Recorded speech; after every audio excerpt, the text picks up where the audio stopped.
जय हिंद दोस्तों। आज टॉपिक है मौर्य शासन प्रणाली। आम निश्चिंत भाव में पहुंची सारी अर्थात पहुंची सारी मौर्य शासन प्रणाली रे तो निज को बहुत खुशी अनुभव करूँ कहीं आज आम आरंभ करने को जाऊँ मौर्य शासन प्रणाली। मौर्य शासन प्रणाली कौन ना मौर्य शासन प्रणाली यही शासन आम मुख्यतः इंडिका एवं अर्थशास्त्र विषय जाना पाऊ। इंडिका जे लिखिं कि ना मेगास्थिनिस एवं अर्थशास्त्र होउची चाणक्य वा कौटल्य। प्राचीन भारत इतिहास रे मौर्य युग निजस्व सुचिंतित सुसंगठित शासन व्यवस्था पर एक स्वतंत्र स्थान अधिकारी मौर्य राजवंश स्थापना करथिबा राजा चंद्रगुप्त मौर्य थिले जणे दक्ष प्रशासक। कारण चाणक्य थिले तांकर गुरु एवं चाणक्यଙ୍କ अनुसार प्रशासन प्रचलित थिला। कौटल्यंकर द्वारा रचित अर्थशास्त्र आम मौर्य शासन विषय में विशद भाव में पाई था। ग्रीक राजदूत मेगास्थनीस द्वारा रचित इंडिका रु आम अनेक किछि पाई परिबा और अशोकंकर शिलालेख मान कि आम अनेक किछि पाई थाउ। शासन चार प्रकार थिला। केंद्र शासन, प्रादेशिक शासन, पौर शासन और ग्राम शासन। बुझेला। पौर शासन को नगर शासन बोली कहा जाए। नगर शासन तो मौर्य चंद्रगुप्त मौर्य केते केते पर्यंत शासन करथिले ना 322 रु 285 पर्यंत शासन करथिले। जेहेतु 322 ख्रीष्टपूर्व रे से नंद वंश को ध्वंस करथिले। मौर्य वंश स्थापना करथिले चाणक्यଙ୍କ नीति अनुसार शासन करथिले। मौर्य माने चंद्रगुप्त मौर्य कोन करथिले ना चाणक्यଙ୍କ नीति द्वारा माने तांकर बुद्धि द्वारा से करथिले चंद्रगुप्त मौर्य नंदवंश को ध्वंस करथिले एवं तांकर नीति अनुसार शासन करथिले राज्य रे। बिंदुसार जे थिले कि चंद्रगुप्त मौर्यଙ୍କର पुत्र जे कि ख्रीष्टपूर्व 298 रु 273 पर्यंत से शासन करजंती। तांकर शासन माने समय सीमा से पाइथिले अमित्राघात उपाधि। हम समस्त जानी छे कि अमित्राघात उपाधि के पाइथिले बिंदुसार पाइथिले। अशोक समय तांकर सिंहासन हरण है 273 ख्रीष्टपूर्व 273 रे एवं तांकर अभिषेक उत्सव पालन है ख्रीष्टपूर्व 269 रे। बुझेला। शासन पद्धति किछि परिवर्तन आनिथिले एवं धर्म महामात्य स्थान देथिले। मान धर्म महामात्र माननको से स्थान देथिले जे कि राजा को शासन क्षेत्र रे राज्य शासन क्षेत्र रे बहुत उपदेश किंबा तांको सहाय्य करथुले। तो प्रथमे आम देखा केंद्र शासन। केंद्र शासन केंद्र बिंदु थिले राजा। केंद्र शासन केंद्र बिंदु किए थिले ना राजा थिले केंद्र शासन केंद्र बिंदु हला। देशर राजधानी रे राजा शासन करथिले समग्र देश को। से थिले प्रशासनिक विचार विभाग, सामरिक विभाग हो, मंत्री परिषद, अमात्य हला विभाग सर्वे सर्वा, आईन प्रणयन करबा, राज कर्मचारी नियुक्ति करबा, देशर शांति स्थापना करबा, बाह्य शत्रु आक्रमण करबा, देश को रक्षा करबा तांकर कर्तव्य बोली से मनिथिले हला। तापरे कोन करथिले ना समस्त कार्यर मुख्य राजा हेबा सत्य समस्त कार्यर मुख्य संभू कार्यर से मुख्य थिले राजा। ता हेबा सत्य मध्य से प्रजारंजन शासन करथिले। प्रजांकर सुख देखा प्रचलित नीति रीति को पालन कर शासन करथिले।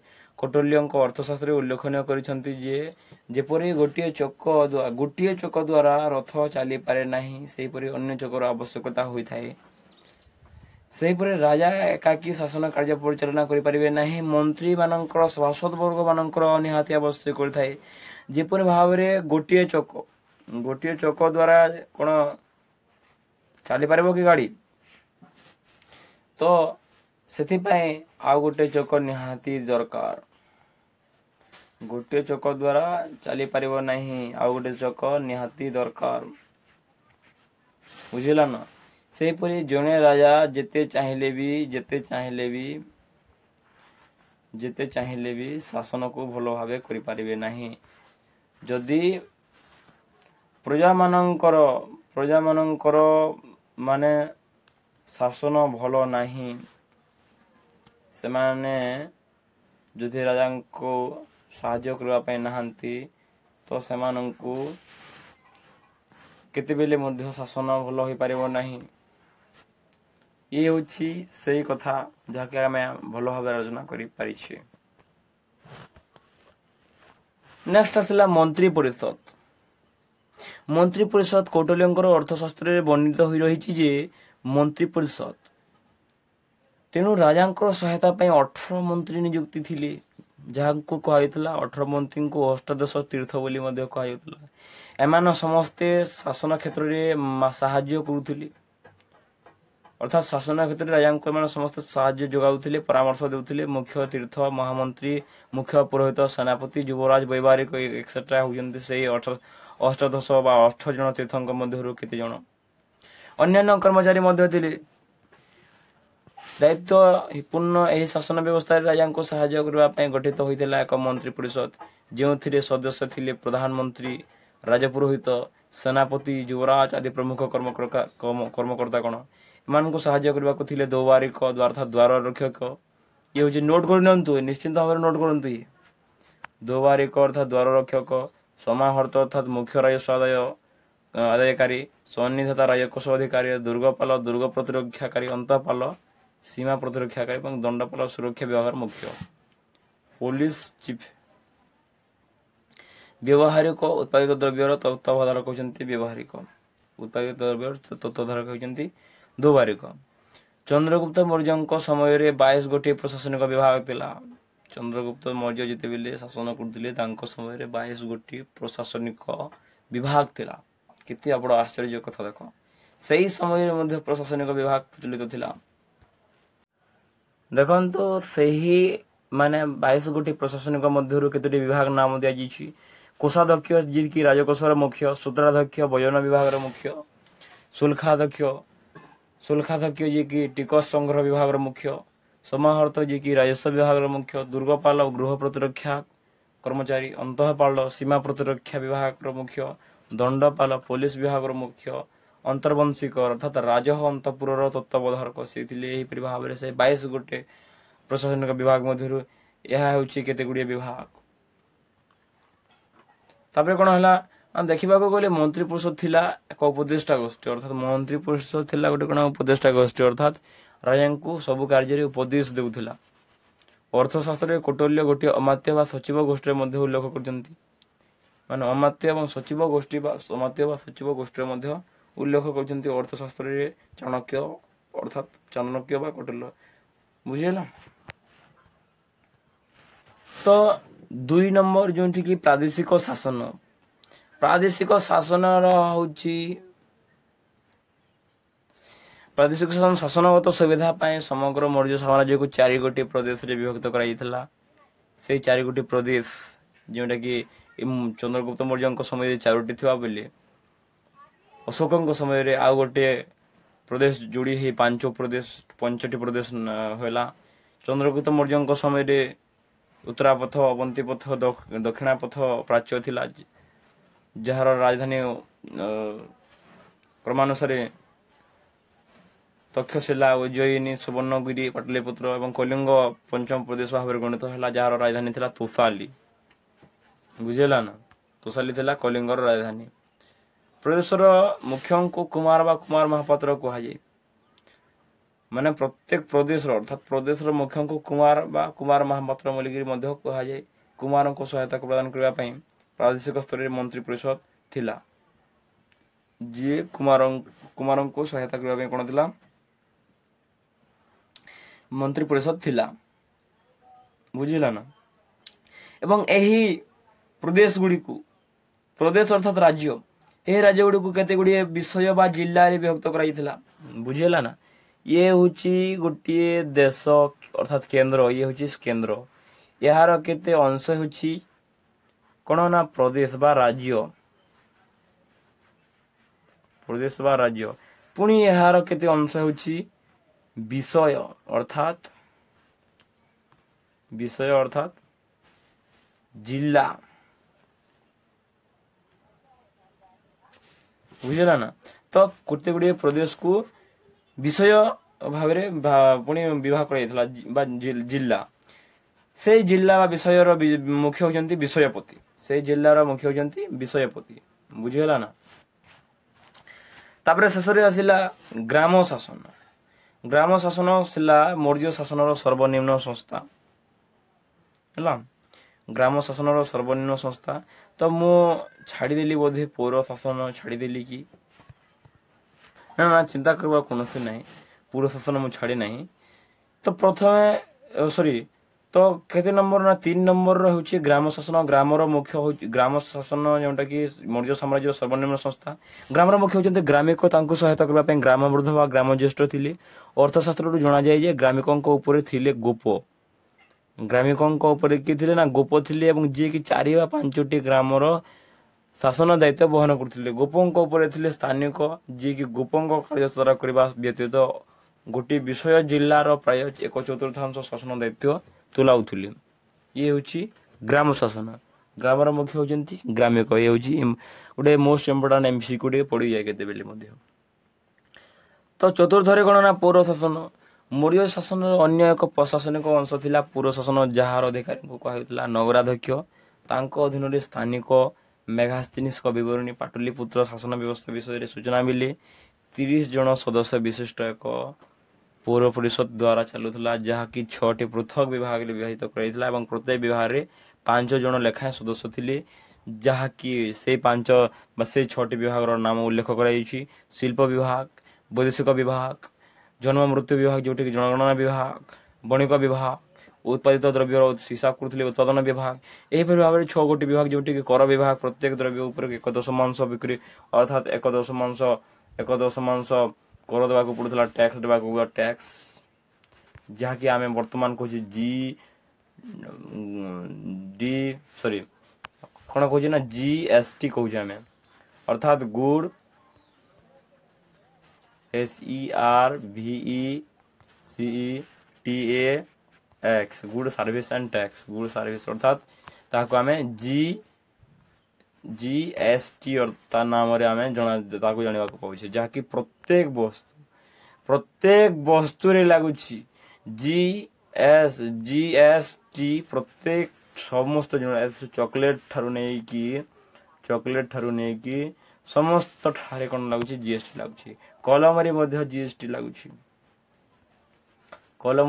ଲାଗୁଛି, ଛତାରେ ମଧ୍ୟ ଲାଗୁଛି, ସବୁଠାରେ GST ଲାଗୁଛି। କୌଣସି ଏପରି ମାନେ ନାହିଁ ଯାହାକି GST ଲାଗୁନାହିଁ। ତାପରେ ଆସିଲା ବିଚାର ଏବଂ ଆଇନ ବ୍ୟବସ୍ଥା। ବିଚାର ଓ ଆଇନ ବ୍ୟବସ୍ଥା କିପରି ଥିଲା ନା ବିଚାର ଓ ଆଇନ ବ୍ୟବସ୍ଥା ଥିଲା 2 ପ୍ରକାର ବିଚାର ରହିଥିଲା ମୌର୍ଯ୍ୟ ଶାସନରେ। କ'ଣ ନା ଧର୍ମସ୍ଥେୟ ଏବଂ କଣ୍ଟକ ଶୋଧନ। ଧର୍ମସ୍ଥେୟକୁ ଦେୱାନୀ ଅଦାଲତ କୁହାଯାଉଥିଲା ଏବଂ କଣ୍ଟକ ଶୋଧନକୁ ଫୌଜଦାରୀ ଅଦାଲତ ମଧ୍ୟ କୁହାଯାଉଥିଲା। ଧର୍ମସ୍ଥେୟ ଅଦାଲତରେ ବା ବିଚାରାଳୟରେ 3 ଜଣ ଅମାତ୍ୟ ବିଚାରପତି ଥିଲେ ଏମାନଙ୍କୁ ସାହାଯ୍ୟ କରିବା ପାଇଁ। ଧର୍ମସ୍ଥେୟରେ 6 ଜଣ ବିଚାରପତି ଥିଲେ, ଏହା ଭୁଲ ଲେଖା ହୋଇଛି। 6 ଜଣ ବିଚାରପତି ଥିଲେ ଧର୍ମସ୍ଥେୟରେ, ଏମାନଙ୍କୁ ସାହାଯ୍ୟ କରିବା ପାଇଁ 3 ଜଣ ବ୍ରାହ୍ମଣ ଥିଲେ। ଏବଂ ଜମିବାଡ଼ି, ଧନ ସମ୍ପତ୍ତି, ବିବାହ, ଛାଡ଼ପତ୍ର, ଚୁକ୍ତି, ଋଣ ଆଦି ଏହାର ସମ୍ପର୍କିତ ସମସ୍ତ ସମସ୍ୟାର ସମାଧାନ ହେଉଥିଲା ଧର୍ମସ୍ଥେୟ ବିଚାରାଳୟରେ। ଏବଂ କଣ୍ଟକ ଶୋଧନ ବିଚାରାଳୟରେ 3 ଜଣ ଅମାତ୍ୟ ରହୁଥିଲେ, ଯାହାକୁ ବିଚାରପତି ରହୁଥିଲେ ଗୁପ୍ତଚର, ଆଇନ ପ୍ରତିନିଧି ସହାୟକ, ଖୁନି, ଡକାୟତି, ବଳାତ୍କାର, ଦେଶଦ୍ରୋହ, ଠକେଇ, ଡକାୟତି ଆଦି ଯାବତୀୟ ଫୌଜଦାରୀ ମୋକଦ୍ଦମାର ବିଚାର ଏହିଠାରେ ହେଉଥିଲା। ଅର୍ଥାତ୍ ଯାହାକି ନୃଶଂସ କାର୍ଯ୍ୟ ଗୁଡ଼ାକ କଣ୍ଟକ ଶୋଧନ ବିଚାରାଳୟରେ ତଦାରଖ ବା ତାର ସମାଧାନ କରାଯାଉଥିଲା, ନ୍ୟାୟ ଦେଉଥିଲା। ତ ରାଜସ୍ୱ ବ୍ୟବସ୍ଥା କ'ଣ ଥିଲା? ରାଜସ୍ୱ ବ୍ୟବସ୍ଥା ଥିଲା ରାଜ୍ୟର ମୁଖ୍ୟ ଲକ୍ଷ୍ୟ ଥିଲା ତ୍ରିବର୍ଗ ଧର୍ମ, ଅର୍ଥ, କାମ। ମୌର୍ଯ୍ୟ ଶାସନରେ ତ୍ରିବର୍ଗକୁ ବିଶ୍ୱାସ କରୁଥିଲେ, ଯାହାକୁ ଧର୍ମ ଅର୍ଜନ କର, ଅର୍ଥ ଅର୍ଜନ କର ଏବଂ କାମ କର, ଫଳପ୍ରାପ୍ତି କର। ରାଜ୍ୟର ମୁଖ୍ୟ ଆୟ ଥିଲା ଭୂ ରାଜସ୍ୱ, ଅର୍ଥାତ୍ ମୌର୍ଯ୍ୟ ଶାସନ ପ୍ରଣାଳୀର ଯେଉଁ ରାଜସ୍ୱ ବ୍ୟବସ୍ଥା ଥିଲା, ମୁଖ୍ୟ ଆୟ ପନ୍ଥା ଥିଲା, ତାହା ହେଉଛି ଭୂ ରାଜସ୍ୱ, ଅର୍ଥାତ୍ ଭୂମି କର। ସୀତା ସରକାରୀ ଜମିରୁ ଆଦାୟ କରାଯାଉଥିଲା ଏବଂ ଭାଗ ଘରୋଇ ଜମିରୁ ବା ପ୍ରାଇଭେଟ୍ ଲ୍ୟାଣ୍ଡିଂରୁ ବା ପ୍ରାଇଭେଟ୍ ସେକ୍ଟରରୁ କ'ଣ କରାଯାଉଥିଲା ନା ଭାଗ ନାମକ ଗୋଟିଏ କର, ଜମି ଭୂମି କର ଆଦାୟ କରାଯାଉଥିଲା। ସେତୁ ପନିପରିବାରୁ ମାନେ ଫଳ ପନିପରିବାରୁ ଆନିତ କର ହେଉଛି ସେତୁ। ଯୁଦ୍ଧ ଓ ଅଭିଯାନ ସମୟରେ ସେନାବାହିନୀ ଯାତ୍ରା ବେଳେ ସ୍ଥାନୀୟ ଲୋକଙ୍କ ଠାରୁ ଆଦାୟ କରାଯାଉଥିଲା ପିଣ୍ଡକାର ଏବଂ ସେନାଭକ୍ତମ କର। ଯେତେବେଳେ ଯୁଦ୍ଧ ସମୟରେ ସୈନ୍ୟମାନେ କୌଣସି ଗାଁ ଦେଇ ଯାଉଥିଲେ ସେହି ସମୟରେ ସେଇ ଗାଁର ଲୋକମାନେ ସେହି ସୈନ୍ୟମାନଙ୍କୁ ପିଣ୍ଡକାର ଏବଂ ସେନାଭକ୍ତମ କର ଦେଉଥିଲେ। ଆପଣମାନେ ନିଶ୍ଚିନ୍ତ ଭାବରେ ଦେଖିଥିବେ ଭୁକା ବୋଲି ଗୋଟେ ଫିଲ୍ମ ଅଛି, ସେ ଭୁକା ଫିଲ୍ମକୁ ନିଶ୍ଚିନ୍ତ ଭାବରେ ଟିକେ ଦେଖିବେ, ତାହେଲେ ଆପଣମାନେ ସମସ୍ତେ ଜାଣିପାରିବେ କି ପିଣ୍ଡକାର ଏବଂ ସେନାଭକ୍ତମ କର କିପରି ଭାବରେ ଦିଆଯାଉଥିଲା ସୈନ୍ୟମାନଙ୍କୁ। ତ ସାମରିକ ବିଭାଗ କିପରି ଥିଲା ନା ସାମରିକ ବିଭାଗ ମୁଖ୍ୟ ବଲାଧ୍ୟକ୍ଷ, ସାମରିକ ବିଭାଗର ମୁଖ୍ୟ ଥିଲେ ବଲାଧ୍ୟକ୍ଷ, ଯାହାକି ସାମରିକ ବିଭାଗ ମାନେ 5 ପ୍ରକାର କି 4 ପ୍ରକାର ଥିଲା। 4 ପ୍ରକାର ସାମରିକ ବିଭାଗ ଥିଲା, ପଦାତିକ, ଅଶ୍ୱାରୋହୀ, ରଥାରୋହୀ, ଗଜାରୋହୀ। ଅର୍ଥାତ୍ 6 ଲକ୍ଷ ପଦାତିକ ଥିଲା ସମୟରେ 30,000 ଅଶ୍ୱାରୋହୀ ଥିଲେ ଏବଂ 8,000 ରଥାରୋହୀ ଥିଲେ ଏବଂ 9,000 ଗଜାରୋହୀ। ଅର୍ଥାତ୍ ଯିଏକି ଚାଲି ଚାଲି ଯେଉଁମାନେ ଯାତ୍ରା କରୁଥିଲେ ସେମାନେ ଥିଲେ 6 ଲକ୍ଷ। ଘୋଡ଼ା ମାଧ୍ୟମରେ ଯେଉଁମାନେ ଯୁଦ୍ଧ ଲଢ଼ିବା ପାଇଁ ଯାଉଥିଲେ ସେମାନେ ହେଉଛନ୍ତି 30 ଲକ୍ଷ। ରଥାରୋହୀ ଅର୍ଥାତ୍ ରଥରେ ଯେଉଁମାନେ ଯାଉଥିଲେ ସେମାନେ ହେଉଛନ୍ତି 8,000 ଏବଂ ଗଜାରୋହୀ ଅର୍ଥାତ୍ ହାତୀରେ ଯେଉଁମାନେ ବସିକି ଯୁଦ୍ଧ ଅଭିଯାନରେ ଯାଉଥିଲେ ସେମାନେ ହେଉଛନ୍ତି ଗଜାରୋହୀ, ଯାହାକି 9,000। ସମଷ୍ଟି ମୌର୍ଯ୍ୟ ଶାସନ ବିଶାଳ ସେନା ଥିଲା। 30 ଜଣ ସଦସ୍ୟ ବିଶିଷ୍ଟ ପରିଷଦ 6 ଭାଗରେ ବିଭକ୍ତ ହୋଇଥିଲା। ସେମାନେ ବିରାଟ ସେନାବାହିନୀ ଦେଖାଶୁଣା କରୁଥିଲେ। ବୁଝିହେଲା। ଅଶ୍ୱାରୋହୀର ମୁଖ୍ୟ ଥିଲେ ଅଶ୍ୱାଧ୍ୟକ୍ଷ, ଗଜାରୋହୀର ମୁଖ୍ୟ ଥିଲେ ହସ୍ତ୍ୟଧ୍ୟକ୍ଷ, ରଥାରୋହୀଙ୍କ ମୁଖ୍ୟ ଥିଲେ ରଥାଧ୍ୟକ୍ଷ, ଯାହାକି ପ୍ରଶସ୍ତ ନାୟକ ମଧ୍ୟ ଥିଲେ। ଏବଂ ଆଉ ଗୋଟିଏ ବହୁତ ଗୁରୁତ୍ୱପୂର୍ଣ୍ଣ ପ୍ରଶ୍ନଟି ଯେଉଁଠିକି ଶତାଗ୍ନି ବୋଲିକି ଗୋଟେ ଅସ୍ତ୍ର, ଯିଏକି ଏଖିପିରି ମାନେ ଗୋଟିଏ ସମୟରେ ଏଖିପିରିକି କ'ଣ କରୁଥିଲା ନା 100 ଜଣ ବ୍ୟକ୍ତିଙ୍କୁ ସେ କ'ଣ କରୁଥିଲା ନିଧନ କରୁଥିଲା, ହତ୍ୟା କରିକି ଆସୁଥିଲା। ଆପଣମାନେ ସମସ୍ତେ ଜାଣିଥିବେ ଶ୍ରୀକୃଷ୍ଣଙ୍କ ସୁଦର୍ଶନ ଚକ୍ର ବିଷୟରେ, ଯିଏକି ଶତାଗ୍ନିକୁ ମୁଁ ପଢ଼ିଲା ସମୟରେ ମୁଁ ଭାବୁଥିଲି ଶ୍ରୀକୃଷ୍ଣଙ୍କର ସୁଦର୍ଶନ ଚକ୍ର ସହିତ ଏହି ଶତାଗ୍ନିକୁ ମୁଁ ମାନେ କମ୍ପେୟାର କରିକି ପଢ଼ୁଥିଲି। ତ ଆପଣମାନେ ଯଦି ମନେ ରଖିବାର ଅଛି କମ୍ପେୟାର କରିକି ପଢ଼ନ୍ତୁ, ନିଜ ଚାରିପାଖରେ ଥିବା ସେହି ବସ୍ତୁ ସେହି ନାମ ଉପରେ ମାନେ ଇନକ୍ଲୁଡ଼ କରିକି କମ୍ପେୟାର କରିକି ପଢ଼ିଲେ ନିଶ୍ଚିନ୍ତ ଭାବରେ ଆପଣଙ୍କର ମନେ ରହିବ ବୋଲି ମୋର ଆଶା। ଗୁପ୍ତଚର ବିଭାଗ ଅର୍ଥଶାସ୍ତ୍ର ଏହି ପ୍ରସଙ୍ଗରେ 2 ପ୍ରକାର ଗୁପ୍ତଚରଙ୍କ ସ୍ଥିତି କଥା ଉଲ୍ଲେଖ କରେ। ସଂସ୍ଥା ବା ସ୍ଥାୟୀ ଗୁପ୍ତଚର, ସଞ୍ଚାର ଓ ଭ୍ରାମ୍ୟମାଣ। ହେଲା, ସଂସ୍ଥା ବା ସ୍ଥାୟୀ, ସଞ୍ଚାର ବା ଭ୍ରାମ୍ୟମାଣ। ନାରୀମାନେ ନାରୀମାନେ ମଧ୍ୟ ଗୁପ୍ତଯୁଗ ବିଭାଗରେ କାର୍ଯ୍ୟରତ ଥିଲେ। ଶାସନ ପଦ୍ଧତି ଅଶୋକଙ୍କ ସଂଯୋଗ ମାନେ ଶାସନ ପଦ୍ଧତିରେ ଅଶୋକ କେଉଁ ମାନେ ବିଭାଗକୁ ସଂଯୋଗ କରିଥିଲେ, କେଉଁ ନୂତନ ସଂଯୋଗ କରିଥିଲେ। ଶାସନ ବ୍ୟବସ୍ଥାରେ ଧର୍ମକୁ ସଂଯୋଗ କରିଥିଲେ ଅଶୋକ। ପ୍ରାଦେଶିକ ଶାସନ ପାଇଁ ପ୍ରାଦେଶିକ କର୍ମଚାରୀ ନିଯୁକ୍ତ କରାଗଲା। ରାଜୁକ, ପ୍ରାଦେଶିକ ଯୁକ୍ତ ଧର୍ମ ମହାପାତ୍ର ମାନେ ମଧ୍ୟ ସେମାନେ ନିଯୁକ୍ତ କରାଗଲା। କଳିଙ୍ଗ ଯୁଦ୍ଧ 5 ବର୍ଷ ପରେ ଧର୍ମ ମହାପାତ୍ର ନାମକ ଏକ ସ୍ୱତନ୍ତ୍ର ଗୋଷ୍ଠୀ ନିଯୁକ୍ତ କରାଗଲା। ଏମାନଙ୍କ କର୍ତ୍ତବ୍ୟ ଥିଲା ଧର୍ମର ବିକାଶ ଘଟାଇବା। ସୀମାନ୍ତରେ ଧର୍ମ ଶିକ୍ଷା ଦେବା ପାଇଁ ଅନ୍ତଃ ମହାପାତ୍ର ଗୋଷ୍ଠୀ ଥିଲା। ବୁଝିହେଲା। ଇଏ ହେଉଛି ସେଇ ମାନେ ମୌର୍ଯ୍ୟ ଶାସନ ପ୍ରଣାଳୀ। କେନ୍ଦ୍ର ଶାସନ ମନ୍ତ୍ରୀ ପରିଷଦ, ଅଧ୍ୟକ୍ଷ, ସଚିବ, ପ୍ରାଦେଶିକ ଶାସନ ଅମାତ୍ୟମାନଙ୍କୁ ନେଇ ଗଠିତ ହୋଇଥିବା ବେଳେ ମନ୍ତ୍ରୀ ପରିଷଦ ବିଷୟପତି, ପୌର ଶାସନ, ଗ୍ରାମ ଶାସନ ଏହି ଭାବରେ ବିଭକ୍ତ ହୋଇଥିଲା। ବିଚାର ବିଭାଗ ଥିଲା 2 ପ୍ରକାର, ଧର୍ମସ୍ଥୟ ଏବଂ କଣ୍ଟକ ଶୋଧନ 2 ପ୍ରକାର ବିଚାର ଥିଲା। ରାଜସ୍ୱ ବିଭାଗ ସୀତା, ସେତୁ, କର, ଭାଗ, ପିଣ୍ଡକାର, ସେନାଭକ୍ତମ। ସୀତା ଗୋଟିଏ ମଧ୍ୟ ସରକାରୀ ଜମିରୁ ଭୂମି କର, ଭାଗ ହେଉଛି ବେସରକାରୀ, ସେତୁ ହେଉଛି ଫଳ ପନିପରିବା, ପିଣ୍ଡକାର ଏବଂ ସେନାଭକ୍ତମ ସୈନ୍ୟମାନଙ୍କୁ ଯେତେବେଳେ ଯୁଦ୍ଧ ଅଭିଯାନରେ ଯାତ୍ରା କରୁଥିଲେ ସେ ସମୟରେ କ'ଣ କରାଯାଉଥିଲା ନା ପିଣ୍ଡକାର ଏବଂ ସେନାଭକ୍ତମ କର ସୈନ୍ୟମାନଙ୍କୁ ଦିଆଯାଉଥିଲା। ସାମରିକ ବିଭାଗ ଥିଲା 5 ପ୍ରକାର 6 ପ୍ରକାର, ଅଶ୍ୱାରୋହୀ, ରଥାରୋହୀ, ଗଜାରୋହୀ, ପଦାତିକ, ନୌସେନା, ପରିବହନ। ଗୁପ୍ତଚର ବିଭାଗ 2 ପ୍ରକାର ଥିଲା, ଗୁପ୍ତଚର ବିଭାଗ ସଂସ୍ଥା ଏବଂ ସ୍ଥାୟୀ ବା ସଂସ୍ଥା, ସଞ୍ଚାରକ ବା ଭ୍ରାମ୍ୟମାଣ ଥିଲା। ଏହିପରି ଭାବରେ ମୁଁ ଆପଣମାନଙ୍କୁ ବିଦାୟ ନେଉଛି। ଭାରତ କି ଏକତା ଜିନ୍ଦାବାଦ। ବନ୍ଦେ ମାତରମ୍, ବନ୍ଦେ ଉତ୍କଳ ଜନନୀ।